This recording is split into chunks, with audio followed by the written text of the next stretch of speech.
Okay, Yes, so now we're perfect. Thank recording. you. Great. All right, so let's get started. So, I am unsure of where folks' level of understanding is. So what we'll do is just do some very basic level setting and just setting the context here. So, for me, I think when we talk about like, what do we talk about when we talk about impact investment and what do we mean? These two statements that bounded in this concept that all assets have an impact, right? All investments have an impact, both positive and negative, and that impact investments are made with the intention to generate positive, measurable social, environmental impact, along with the financial return.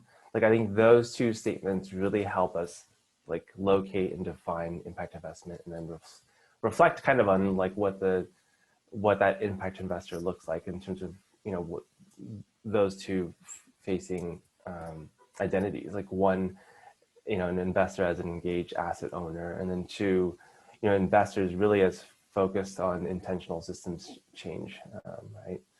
So, how does it distinguish itself from philanthropy? Impact investing is distinct from philanthropy in the sense that, they're targeting a financial return or at least a return of capital.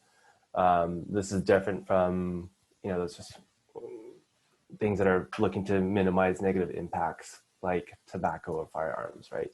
It's also a little different from strategies that assess ESG, so environmental, social, and governance factors in investment decisions. Impact investments are proactively targeting a positive impact. Oops. Okay, so it looks like folks are not seeing my slides, so let me move that over. Is that better? Let me see. Is that better? Thumbs up? Yeah? Okay, thanks. Okay. So, I think when we, again, just another quick level set defining term, what we talk about when we talk about impact is very broadly, right? Based on our actions, what sort of meaningful positive change in the economic, social, cultural, environmental, political condition can be attributed to those actions, right? By changes in individuals, communities, and society. So, if we put that investor hat on, and impact investor hat on, what that means is sort of a deeper accountability for all these positive and negative impacts of their assets, and then being intentional about how you use those assets to make a positive difference for society and the planet. Increasingly, in recent years, this motto of sort of like knowing what you own has been, become the motto of impact investors. I mean, I think this idea of like, our decisions as consumers and investors, philanthropists, can have positive and negative impacts. I mean, it's a growing awareness of our impact in that way. So, for those that are moving into the space, it's like these decisions, how do they align with our own personal values or mission?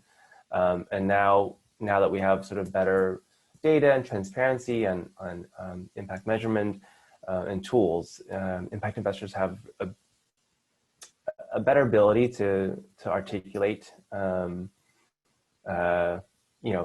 values through their assets. So they're able to shift more away from sort of negative, more toward positive. So, and one last thing on sort of this interconnection between impact investing and philanthropy. Part of impact investing is trying to address what's known as the philanthropic paradox, right? So, philanthropy, we can see that as a way to address really challenging problems, but a lot of that wealth can be the sort, a lot of those problems could have been caused by that donor's wealth. So, a very clear example is the Rockefeller Foundation and that oil wealth. Most recently, we're thinking about the Sackler family and art and the opioid crisis that we're dealing with. So, a lot of that is questioning the wealth generated by businesses and the harm that they can cause. So, okay, I'm going to move on. These I'll just quickly go over these. These are just snapshots. Oops. Are folks seeing, sounds like we can't see my slide, is that right? I can see it fine, John. Okay, great. It sounds like folks were caught up on the first slide. I think we're good. Yeah. Oh, good. Okay, thanks. And I don't have visual cues, so feel free to chime in here. So these are just quick snapshots of organizations that are involved in impact investing. Various types of asset managers, foundations, family offices, and then sort of where they sort of fit across the returns continuum here.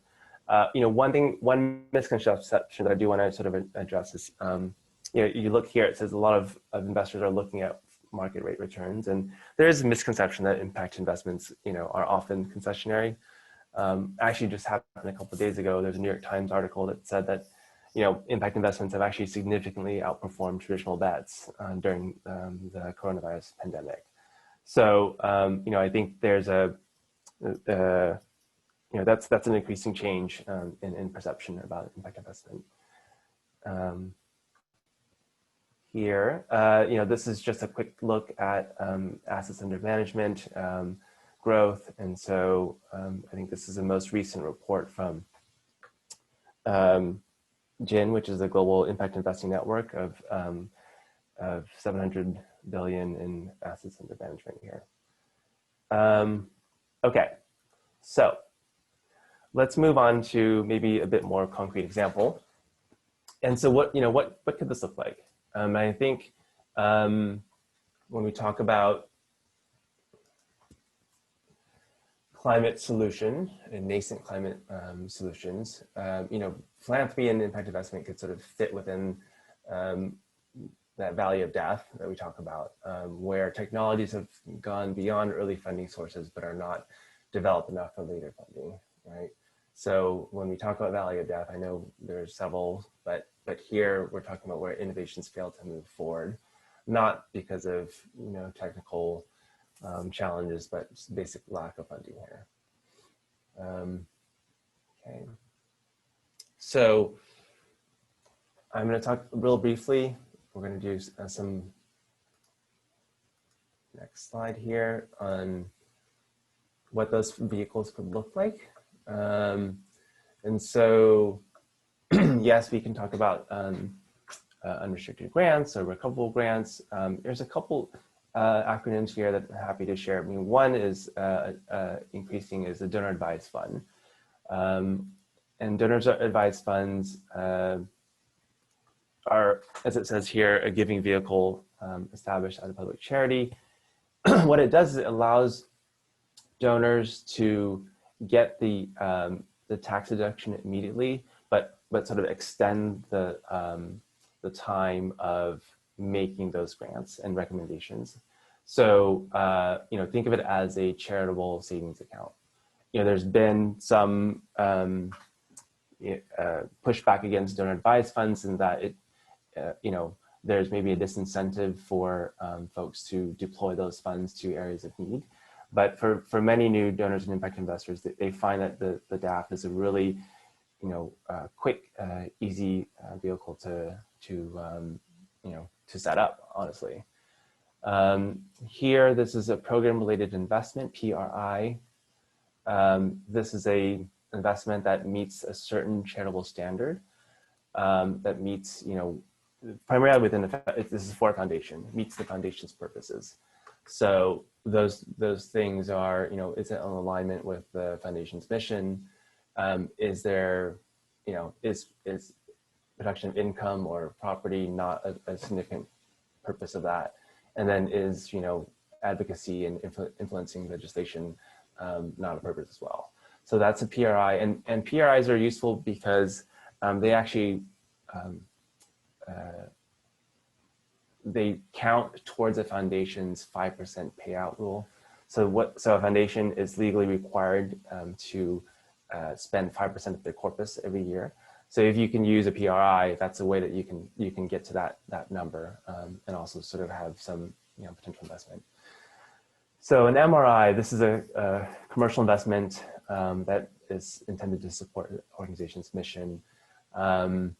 They don't have to meet charitable standards, and really it's focused on sort of there's a bit more sort of higher standards in terms of prudence here in terms of investments. What I'll just lastly say about the PRI and MRI is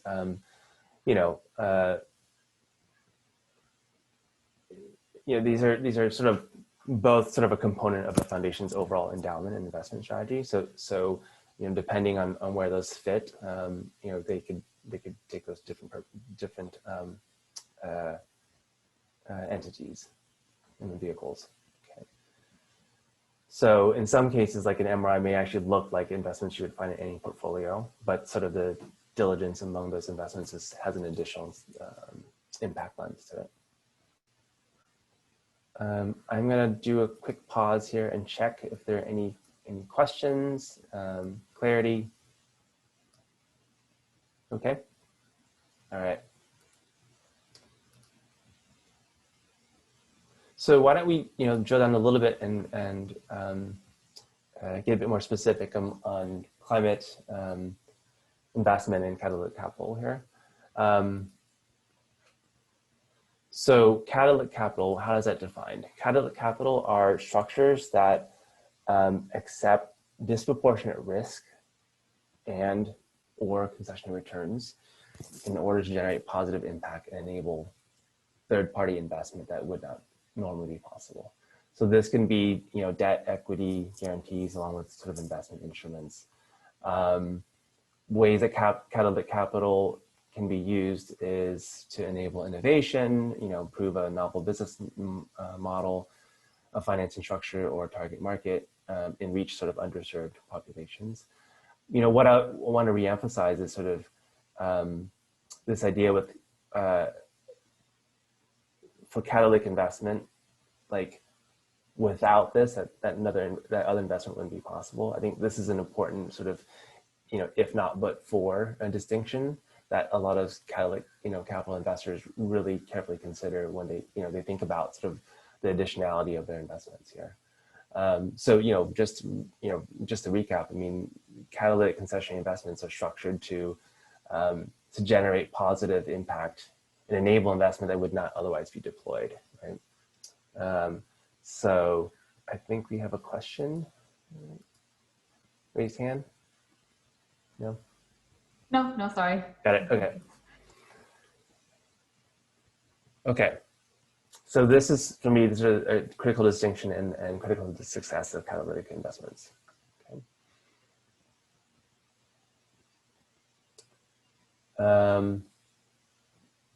Okay. So this was a recent survey, recent GIN Impact Investor survey of why, I'm focusing on sort of climate change here. And so, why utilize catalytic investments for climate? And you can see here, it's primarily to address a significant global challenge, mitigate against the physical risks of climate change, So I think that they're really definitely driven by, obviously, an urgent need with the climate crisis. And then this next slide just really shows a little bit about sort of, how they sort of apply their impact investments to address climate. Looks here sort of primarily through a reduction in greenhouse gas emissions, prevention of future greenhouse gas emissions here.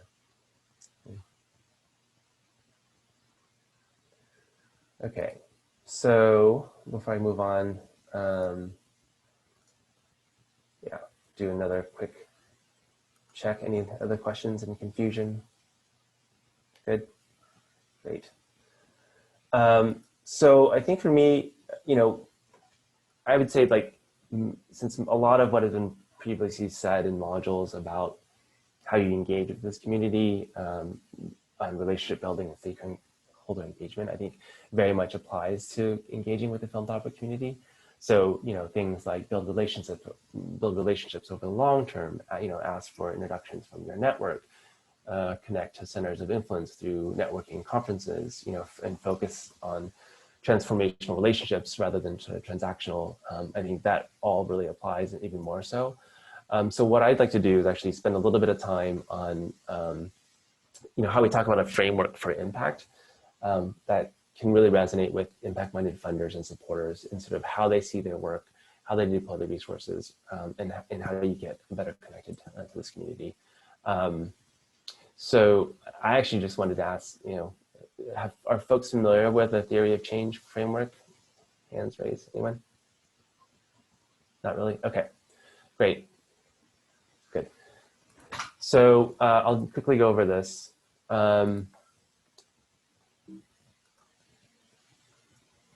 So theory of change, I mean, this is also known as a logic model or log frame. And a lot of this was popularized by Paul Brest, president of the Hewlett Foundation. I think he was also Stanford Law Dean.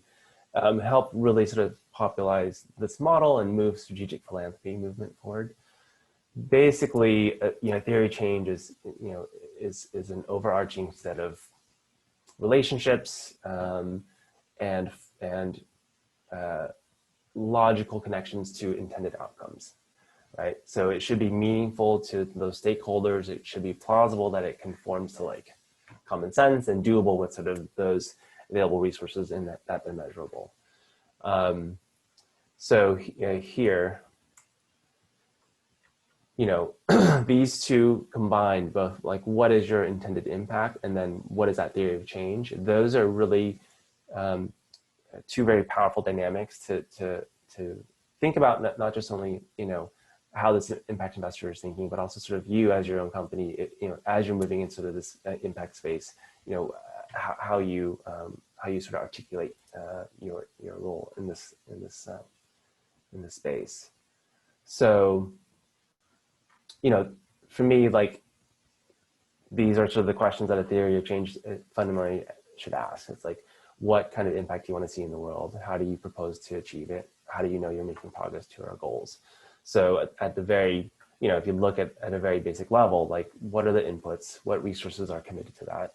And for impact investors, that could be, more than money. That could be time, that could be networks, methods, facilities, outputs. How do we count our actions? How do we measure that? And then outcomes, like, what do we ultimately hope to achieve in the short and intermediate time frame? What are the expected changes in behaviors and attitudes, and then lastly, what is sort of the impact? What do we aim to affect? I mean, this is really ultimately why folks are here, and as fellows, as part of this Activate Fellowship, I hope also sort of that you've driven by your own sort of impact story and the change you want to see in the world. So I think just really, a last note, I'll just tell folks that, just mention that, as you engage with the impact community, I would really encourage you to use this framing and sort of how you see your work and how the impact investor sees the world. I mean, how do they impact, they use this to implement an impact investing strategy and a portfolio. So, things that they're doing is looking at the framework of like, what resources do I have, financial, human, and social? What activities do they hope to engage in? And then ultimately, what impact they hope to see. So that's the end of that, my section here. So I think why don't we pivot a bit into something that's a bit more practical and I think powerful, given that we have someone with lived experience here. So that's a pretty basic foundational interview. I do want to give Vince some time to share about sort of his own company's journey and how he's worked with impact investors. So I'm going to hand this over to Vince. And I have a couple questions, but Vince, why don't we just sort of start, if you can share a little bit about yourself, your technology, your company, and your own journey, and how you've engaged with the impact investing community. Yeah, sure. Hi, everyone. I'm Vince. Thanks for having me. Company's called Tro. We were a part of Cohort 2017. We had, I think, a fairly successful time raising impact capital, maybe too successful. But I kind of wanted to talk through our company story and how we used impact capital and some anecdotes from my experience on it. So I'll share slides, and I think I'm kind of just gonna talk through our company pitch, because I think the storytelling part of how we discussed our impact is a big part of why we were successful in raising impact capital. And then just kind of give a couple data points on the groups we worked with, and then the investors we worked with too. And then we'll leave it for questions after that. So let me share my screen.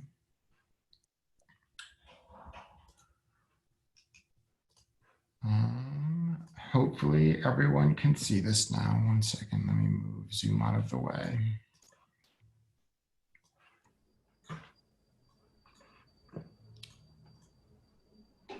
Cool. Wave at me if you can't see this. My company is called TRO. The nerdy part is it stands for Thermodynamics Rules Everything Around Us. So that's why I have an unpronounceable word as a company name. We may be naming it soon. We're talking about doing a renaming exercise right now. So,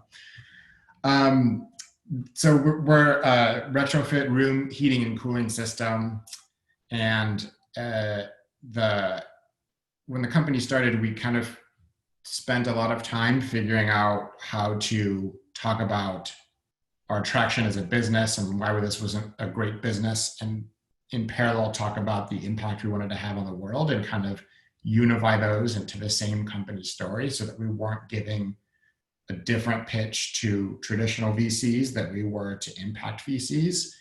And honestly, it took a long time to find the best way to unify those stories. There was always a lot of like, oh, talk about the carbon, it's important. And then you get feedback from other people like, oh, talk about the just business side, don't talk about carbon too much, you'll get shoehorned into, or you get pigeonholed into a specific type of business. So that's kind of the reason I wanted to go through my pitch now, so that you could see kind of where it landed in all of that. And we're just one data point. Also, there's a lot of different types of impact capital. We mostly worked with climate impact folks, but other types of impact as well. And so obviously we're just one data point, and take it for what it's worth. So we start off kind of talking about how HVAC hardware hasn't changed in a long time, and just setting the context for the industry. These are the reasons the industry hasn't changed. This isn't my pitch. I'm just going to kind of talk through it as to give insights into how we tell the story. Then we talk about the growth of air conditioning, and then kind of one way that I try to tie the business side with the impact side is that this growth in air conditioning is good for people. Indoor air quality is super important for health and productivity, and the benefits of air conditioning provide public health benefits that are the same benefits that you need to solve global warming. And so I kind of talk about the double public health problem of access to air conditioning as a public health issue, and mitigating climate change as a public health issue. And then I get into our climate side, where I show that heating and cooling emissions are more carbon than all of transportation. And so I try to set it up as this growth of air conditioning is definitely going to happen. We want to fix it because it's a climate problem, but in the end, like us providing better experiences for our users and us mitigating climate change are both around better public health outcomes for people. And then I get into our tech, and the rest of the slides are pretty straightforward, regular pitch-like structure.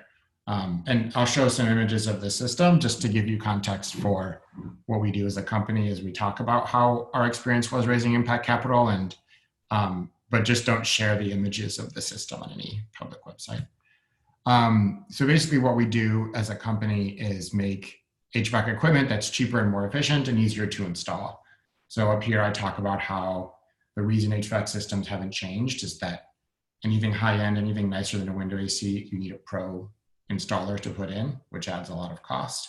And those installers are also gatekeepers. So they don't want new and efficient systems because they just want something that's easy to install. They also don't care about usability or carbon. And so I talk about our tech as not only being more efficient and cheaper, but also letting us sidestep the installer, which removes a lot of high cost of professional labor from the buying process, and lets us sell direct to consumer. talk about how big the market is. This is our user uses this system and hates it. I talk about the pain points of this. This is another alternative in the market. And then I show what our system looks like. The rest is pretty straightforward. I do talk here about both energy reduction and emissions reduction, and that it's less ugly. But it's gotten a little bit easier for us to talk about this part of the emissions reduction part of the impact, partially because there's been a lot more governments, city and state, less national governments lately, but city and state governments setting limits on building carbon emissions. And so building decarbonization, electrification of heating, and increasing adoption of heat pumps have all been hot topics lately. And so talking about less emissions here has played into that regulatory environment. I talk about the customer buying journey too. This is what the install process looks like. And energy savings, launch market sizes, pricing, cost reduction strategy. So the rest is pretty straightforward. I still reiterate here that we have a path to total decarbonization of buildings, talk about the team, blah, blah, blah. So that's basically the way the story goes. There's like 1 or 2 slides on impact here. A lot of introductions with impact people kind of start in the context of the HVAC issue because we benefited from, there's a lot more publicity around building, heating, and cooling carbon impact when we started the company. And so we started to get a lot of people who were like, oh, I heard that HVAC is a huge problem and that we should talk to you if we want to talk to someone who's solving it. So that kind of helped tell the story because there was always this context of this being a problem. We had to do less in the later stages of our fundraising to convince people of that. Whereas when we first started, there was a lot of like convincing people of the impact. And there was also a mix of folks who were like, we want to invest in something that is helping building emissions because we already know that this is a problem. And therefore, I was just trying to convince them why we were solving this impact problem that they already wanted to solve. And there were other people who were just focused on climate broadly. And I had to talk to them about why why building, heating, and cooling was a thing that they needed to solve if they wanted to solve climate. Let's see, so in some early stages, I also used these slides where I talked about, this is the plot I made of heating, cooling emissions versus all transportation. And it breaks it down into where these emissions come from. And basically the point of this was that if you want to decarbonize buildings, a solar panel isn't enough. You also need low carbon refrigerants and you also need heat pumps. And those are the 2 things we do. So that tied into it a little bit. These slides helped tell the story of why the changes that we were making in the hardware in the building industry were super important for decarbonization. And let me go back to last couple things. In terms of how I met folks on the impact side, we went to these 4 events, which really helped. Invest, they call it an environmental investing event. You can go to this URL and find it. There were pretty good community of early-ish stage impact investors. EarthX is a little bit less focused on only investment, more focused on climate broadly, but a lot of political folks there as well. And so a lot of conversations about the regulatory environment, like how to have they're I think, fairly successful at having a bipartisan approach to climate smart inclusive economy, what they call it. One World at Training was a lot of early stage impact investors, couple there that invested in us, smaller check sizes like 25K, but for us in the early days, that was obviously pretty important. And then this one is a little bit further out there. It's EMA is Environmental Media Association. And so there's like celebrities and Hollywood stars there. This was in LA and it was very media focused, but they had a technology pitch competition and the winner won some money. So a lot of the people pitching there were like looking at making positive impact in the fashion industry or in the movie industry. A lot of my introductions to these people came through Prime Coalition. So that was probably our first intro to the impact community, which we got through Activate Cyclotron Road. So I think that, you know, you're already pretty far along in getting intros to the impact community if you're part of Activate. And then just to give some more context, this is like the first 7 investors if you look at our cap table. And so by no means an exhaustive list of our impact investors, but we've always tried as we raised money to get a mix of impact investors and traditional investors. We wanted both voices at the table, and we also wanted some people, we didn't want to send a too strong signal that we were only impact. I think we're less worried about that now. I think that there's been more attention around building, heating, and cooling, and we have more to show of why our customer wants our product, that I think we're less shy with talking about the impact side of our business. But when you look at this list, almost all of them, these are all copied from the first 1 or 2 sentences on their websites. And so to give an idea of how they present themselves, almost all of them have some impact-like statement about what they do. But there's kind of a spectrum these days, right? Like a lot of traditional investors talk about the impact they want to make, and other investors are more directly focused on impact. Like some investors want you to have a strong quantifiable impact in terms of gigatons of CO2, and others just say that they want to have a positive impact and kind of lightly tie it into their thesis. So anyway, I think that that's kind of all I had to go over as an intro, but happy to talk deeper about any of these topics or answer any questions people have.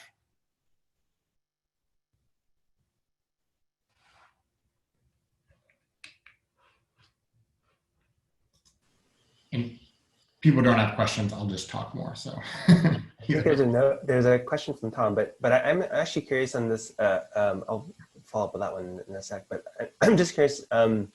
I'm really curious about your sort of initial conversations. Vince, it sounded like you were trying to meter the sort of how much you would bring in the impact side of the story. And I think there's probably some stigma about like impact investment. Like, you know, for some companies, they think if I accept impact investment, that means I'm not a viable business. So I'm just curious how you've been able to manage that in those early days. And now it sounds like you're more comfortable doing that, but I'm curious how you navigated that. Yeah, there's definitely this attitude, like you said, or this thought, I don't even know exactly where it came from, but if you get too much impact capital, people won't see you as a traditional investment and won't want to invest. It's possible, I would like to think that the reason that we're less shy now, one of the reasons we're less shy now, is that our story of why we're solving a customer need is stronger. And so like, you can say all you want how impact is important to you if like you've already convinced someone that there's demand for what you're doing, or that like you have customer traction. And so part of it could be that. Part of it could be just like if you're convincing on the customer side, you get to talk more about the impact. Like if you're only convincing on the impact side, I mean, in the end, you're not going to have an impact if no one buys what you're doing. So they should both be important to you. But I do think there's a lot of companies who are just like, this is a carbon solution and that's it. And if you're not going to make money and be able to scale, like that obviously is going to be a turnoff to investors. And, you know, there was a lot of, like I discussed earlier, modification of this story where we like wanted to be careful with how we timed. A lot of discussion was exactly how we timed our one carbon slide, which is this one. This is kind of impact, but not really. This is really the one impact slide, and the timing of this and the way we fit it into the narrative was important. And the other reason I think we're less shy to talk about it is just because I think the climate has shifted around impact investing. It's become more important, more traditional VCs are starting to invest in climate. But yeah, it is definitely a thing that I don't know that I have any specific advice, but besides like make sure you're careful about how you craft the story. Review it with as many people as you can and get feedback around how you introduce the impact versus the traction side of your business. And that you should internalize, I'm sure you already all do, that you can't have an impact if you don't have customer traction and can't scale a business. And if raising traditional VC money as well is a way for you to scale a business, then like you're gonna have to hit all of those traditional metrics. A lot of people like to say, I don't know if it's exactly true, but a lot of people like to say that impact investing is harder because you need all of the traditional VC metrics plus a strong carbon story if your impact is on the climate side. I don't know if that's exactly true because a lot of the carbon focused funds, even like Breakthrough, they do have longer time horizons. They have 10-year time horizons instead of 5-year time horizons often, which makes it a little bit easier to build a carbon focused business around. Did that answer your question? That's great. Yeah, thank you. We have questions from Tom J, and Tom Mahoney also had his hand up, so I might call on him as well. Tom, would you like to start? Full screen, so. Well, the question I was going to ask is literally Vince just answered, which was, is it just like raising traditional VC money, but with additional impact burdens? But I think you just addressed that, so. Yeah, so I know that I'm fairly sure that Breakthrough and Prime both have specific gigaton reduction targets that you need to like pass their initial gate of screening. And I think that other impact investors are different. And there's also like dramatically different levels of understanding of what that impact could be based on the investor. So some investors are happy with our kind of top-down approach that I showed here. They're like, this is enough. You're addressing a big need in like a quarter or a fifth of our total carbon emissions. And then other investors want to do a more detailed model. Like when we first started working with Prime, they built for us a bottom-up spreadsheet model of how many units we would sell per year and included things like Jevons paradox and like, there's another name for the phenomena where if something is cheaper, people buy more. So there's definitely different levels of analysis into how you quantify your CO2 per year impact. And then obviously, if you're looking at different types of impact investors, they'll have other metrics too. And then, Tom, I can answer your question. We did. Vince, yeah. before you launch in, maybe can I more generalize the question or put it into a larger context, which is, can you talk about TRO's, say, holistic or longer term capitalization strategy? Mm-hmm. Like your 10-year plan capitalization, and then how does the impact investment piece fit into that?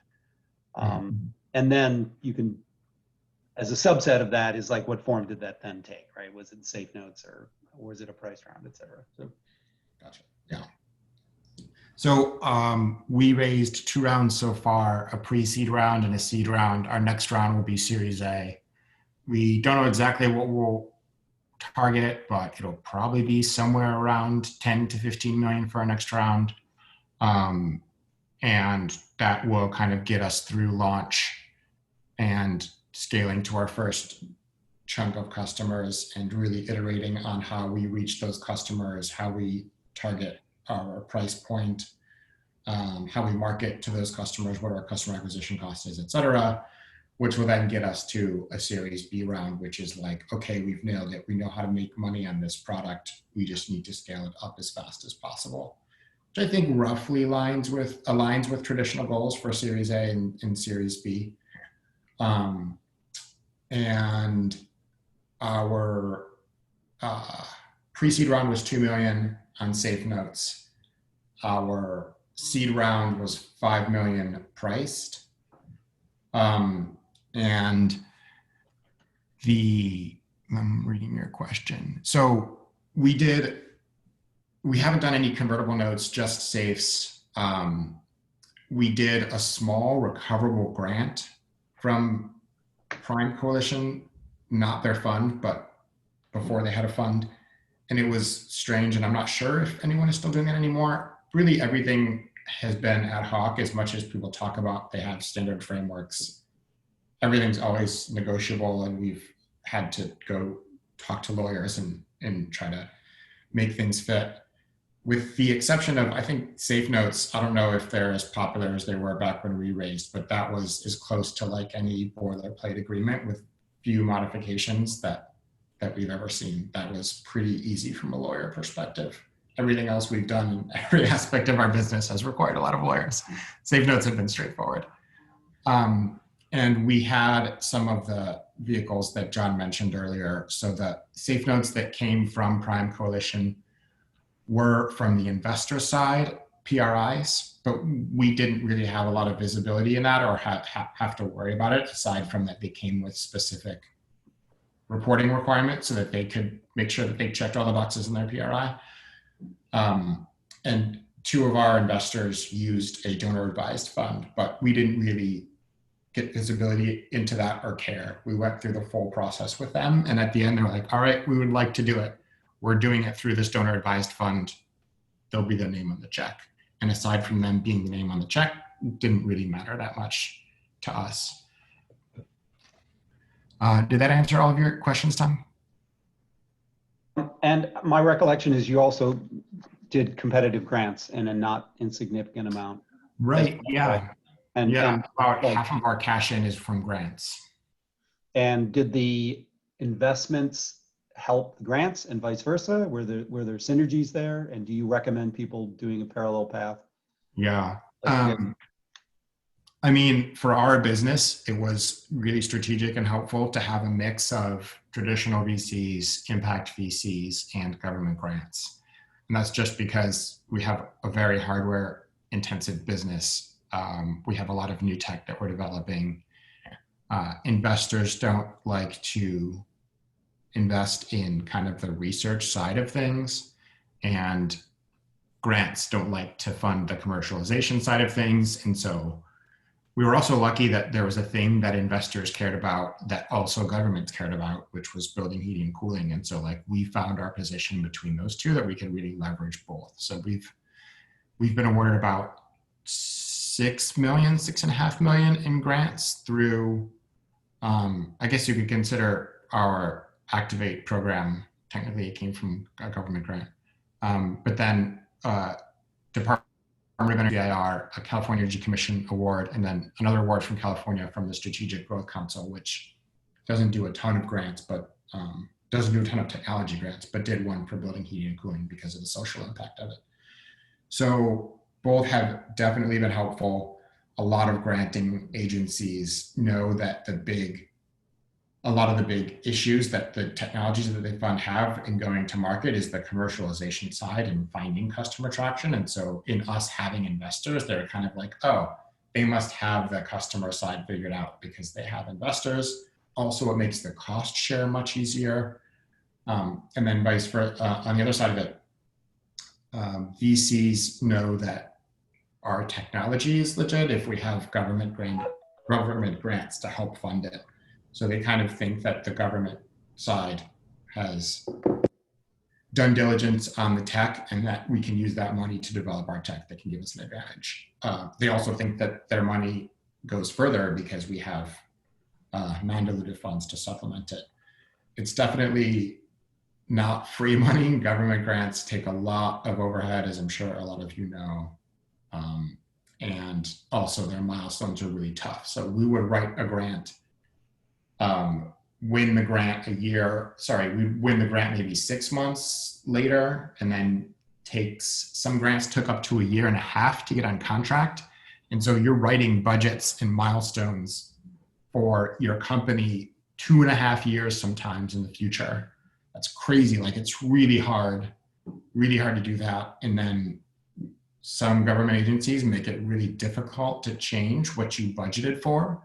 And so like you're writing salaries for hypothetical titles for employees 2 years in the future. That's like crazy for them to expect you to have gotten it right, but some of them do. And then you have to go through a lot of paperwork to change it. And so it's not just the overhead running the grant, and it's not just the cost share. It's that, like, if you don't follow the rules exactly, you're going to end up eating more money when you have to change someone's salary or change a title. We have questions from Jay and Noemi, so we'll start with Jay. Hey, thank you. So you sort of alluded to, you had this trouble kind of pitching kind of the multiple benefits you could bring. So I'm curious if you've had any success with metrics that are not tons of CO2 per year. Kind of actually specifically, I was wondering, as we all look outside, if you'd ever had like any luck with like AQI or anything. We talk a lot about public health and air quality. It was funny, I was at a conference. It was the EMA Impact Summit, Environmental Media Association, and someone from Harvard's, this was after they had free cocktails, someone from Harvard School of Public Health came up to me and was like, you need to talk about how important air conditioning is for people's health. Like, this is an indoor air quality problem. It was the same conference where I saw, what's her name? She leads the Harvard School of Public Health. She got a super strong Boston accent and talks about climate change. She was Obama's something. Anyway, she gave an amazing talk, and she's like, climate change is a people problem. This isn't just about the polar bears. It's a public health problem. It's about your grandkids' public health. It's super important. We need to start talking about it this way if we want a bipartisan effort to solve it.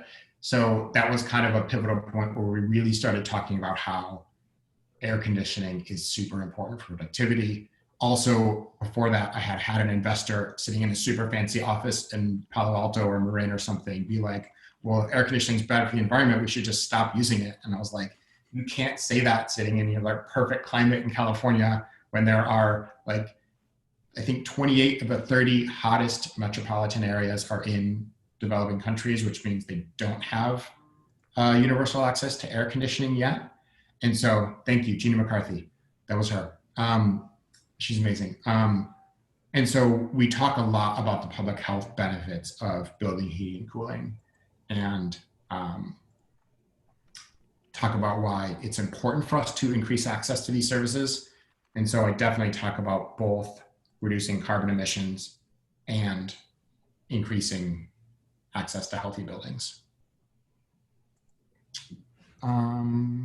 We have a question from Noemi. Would you like to ask it?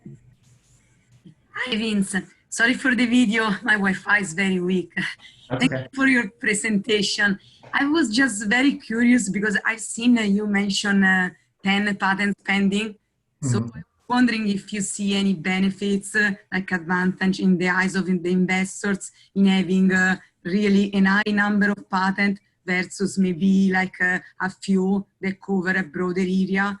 Like, you know, patents attorneys suggest for cost reason to put together different aspects and make one broader patent or two or three rather than a high number that then you need to pay to finalize. If you see any benefits or what's the idea? Yeah. Patent strategy is an interesting game, which I'm not like exactly the best at, but I definitely understand that trade-off. It takes a lot of money to get a patent through. Also, the strength of patents is not always obvious. Like, there could be loopholes in the way it's written that makes it easy for people to get around. And so we rely a lot on our patent attorney to help us with that strategy. Like, we tell them what markets are important to us, how each patent fits into our go-to-market plan, like what our fundraising strategy is. And luckily our patent attorney is good at saying like, okay, I don't think it's worth it to file this patent in these international markets. I think it's probably better to spend your patent budget filing more patents in the US. And he also helps us decide which areas of our tech to file more patents. And so I think that definitely investors do care about your patent portfolio and how powerful it is, but they at least say that they're not just going to look at the number of patents, but they're going to look at where they're filed and how strong they are and how much of a moat they put up around your tech. Plus, it's never the only thing. Patents are like one line of defense against competitors, but it's never sufficient. And so I do think that investors have like a at least second level understanding of how patents help your defensibility, but I'm sure that they don't have the detailed knowledge to know like, oh, someone's going to poke a hole in this patent this way, or this patent won't be defensible for this reason. And I do suggest finding a good patent attorney who can help you with that strategy. Thank you. We have about 4 minutes left, so please get your last minute questions in.